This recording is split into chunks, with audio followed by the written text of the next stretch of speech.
Today we're going to be discussing the Biology TEKS DNA structure B6AB to identify the components of DNA and identify how information for specifying the traits of an organism is carried in the DNA and examine scientific explanations for the origin and DNA and recognize that the components that make up the genetic code are common to all organisms. DNA stands for deoxyribonucleic acid. DNA is one of two different kinds of nucleic acids. There's DNA and RNA. It is responsible for the transfer of genetic information from one generation to the next. DNA is shaped like a double helix. So basically it looks like a ladder that is twisted, and it's the rungs of this ladder that contain the genetic information. So within the rungs of the ladder, the backbone of the ladder is made up of the phosphate sugar and the phosphate group and the pentose sugar, and those just repeat. And then the rungs of the ladder are made up of nitrogen bases. These three components together, the phosphate group, the pentose sugar, and the nitrogen base, make up a structure called the nucleotide. So each DNA strand is made up of millions of these nucleotides, and those are again what hold the genetic information. So when we talk about a double helix, we say that these these nitrogen bases, which are the center of the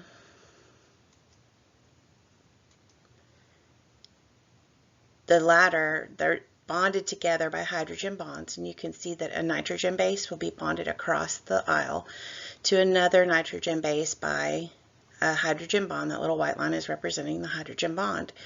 So again, both sides of the ladder are made up of these phosphate pentose sugar groups, and the rungs of the ladder are two nitrogen bases bonded together. There's 4 different types of nitrogen bases in DNA. So you can see here they're called adenine, thymine, cytosine, and guanine. And these nitrogen bases follow a rule called Shargraff's rule. Shargraff's rule says that adenine can always only bond to thymine in DNA, and cytosine can only always bond to guanine. Now the interesting thing about DNA is that every living organism is made up of DNA, and DNA is made up of these 4 same nitrogen bases, no matter which living organism you're talking about. So very, very simple organisms like bacteria are made up of these same 4 nitrogen bases. Very, very complex living organisms like human beings are made up of these same 4 nitrogen bases. The difference between any living thing is going to be basically how much genetic information they have and what order those different nitrogen bases are placed in. That's what provides for the differences between living organisms. When we're talking about these 4 nitrogen bases, they're placed into 2 different categories. We have the purines and the pyrimidines. The purines, you can see adenine and guanine, and you can see that they're both complex double-ringed nitrogen bases. Whereas the pyrimidines are cytosine and thymine, and they are single ring structures. They are more simple.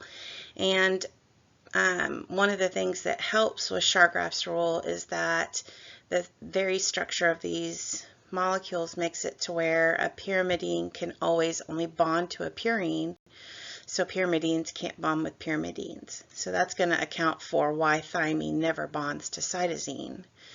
But thymine's never going to bond to guanine, even though they're 2 different types of molecules, just because of what they have available as far as attachment sites. And the last thing that we're going to notice today is that if you'll look across at a structure of DNA, it's going to follow those bonding rules that I mentioned.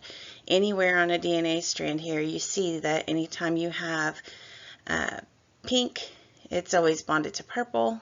And anytime you have this violet color. It's always bonded to green. And so the interesting thing about DNA is that one side of the DNA is always going to dictate what the order of the base pairs are on the other side of the DNA. So if you have adenine on this side, then you're going to have thymine on the other side. So one side always decides what the other one's going to be. And then these nitrogen bases, they're going to be the code that determines what every trait in every living organism is going to be. It's all based on the order of these nitrogen bases that are passed on from one organism to the next through patterns of inheritance. That's what we have today for B6AB DNA structure. Thank you.